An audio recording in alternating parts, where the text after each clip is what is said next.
I'm standing in Okunoin on the top of Mount Koya, easily the most important place to be buried in all of Japan. There's over 1,000 years of history buried in these hills. But I'm not here to talk about that. This video isn't really about the dead. In fact, the thing we're going to talk about came much more recently. We're here to talk about advertising. And actually, if I'm being honest, we're here to talk about termites.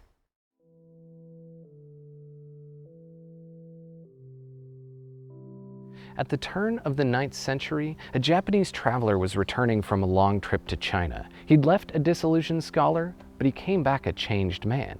He no longer wanted this life of wealth and luxury that he'd been promised through childhood. His name was Kukai, and he would go down as one of the most respected intellectuals this country ever produced. Kukai was known for a number of things: advising the emperor, adapting Tantric Buddhism, inventing the Japanese alphabet, and perhaps most importantly to this story, starting a temple complex on the top of Mount Koya where we currently stand. He wanted to turn this place into the epicenter of the spiritual awakening of this new form of Buddhism he'd brought back to the country. But it would also be his grave. A few months before he died, the government agreed to make his temple complex part of the state religion, and he was entombed in the hills nearby, in what would become this Okunoin Cemetery. But he was more than just a monk on a mountain. It's hard to express just how much respect he's given, even from the secular. His work set up the foundations of the state, the Japanese language itself. He's a founding father, a learned scholar, and a living god all in one. A pretty important dude. But he was foremost a religious figure, and he had a bunch of deeply dedicated followers who couldn't just let him die. He was too important. They decided that he wasn't dead. He was in a state of deep meditation, and he would be awoken again when the Buddha of the future arrived to rise him back up from the grave. And what's more, when he rose, everyone buried nearby would rise with him. So who wouldn't want to be buried here? Where else could be better? So Mount Koya graduated beyond that of just a temple complex. It became the most desirable graveyard in the nation. A headstone here meant more than just a beautiful grave. It meant the promise of regeneration. It meant that devout monks would pay specific attention to your grave. And so soon, being buried here commanded a hefty price. So let's jump forward a millennium. For all the turmoil this country sees, little changes at Mount Koya. As Japan goes from medieval to feudal, from empire to corporatocracy, who owns the wealth changes. But what doesn't change is that they all want to be buried here. And despite the social changes, Confucianism remained. The people were still the children looking for a father figure to give them their life's path, to give their loyalty to. But as America had stopped the emperor from being that father at the end of the war, the people needed a replacement.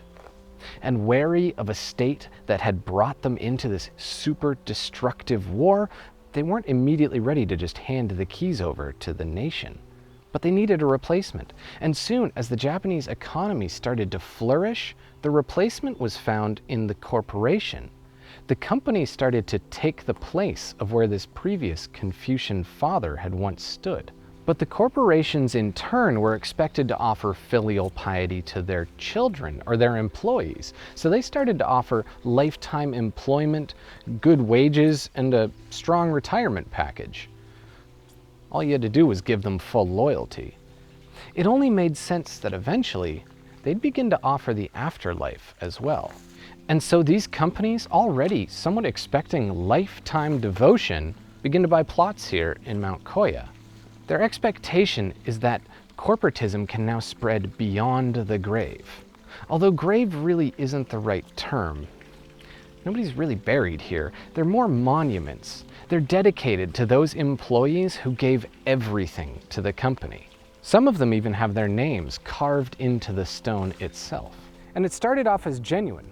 Matsushita Electronics, now known as Panasonic, was the first to buy a plot in 1938 and began a tradition that continues to this day. Over 95% of their employees have taken them up on the offer. But over time, things changed. Shrewd marketers began to realize that putting your name here was just as good as any billboard in the city. So why not kill two birds with one stone and turn your monument into an ad? After all, if you're going to spend $3 million on a monolith in the mountains, you might as well get your money's worth. Soon these monuments start to become physically indicative of the companies who purchased them. Not quite a direct advertisement, but definitely blurring the line. Coffee companies, car companies, some of the biggest names in the Japanese economy. Some came so close to crossing that line that it became national news. They were equal parts offensive and effective. The year after the Apollo 11 landing on the moon, a Japanese airplane manufacturer added the Saturn V rocket to their monument, something that they had absolutely nothing to do with. But they knew it was going to make a great ad. And they were right. I mean, 40 years later, I'm still here telling you about it. But what does this have to do with termites, you ask? Good question. All of this has been a build-up to let you know about my favorite advertisement ever. It's from a pest extermination company. But their grave isn't dedicated to the employees. That wouldn't make a big enough splash. But you can't just slap an ad on a rock and call it a day. That's too crass. It has to look religious. So they dedicated theirs to the millions of lives lost at their Buddhist hands. It says on the stone, "Rest in peace, termites." Great ad. Rest in peace indeed. This is Rare Earth.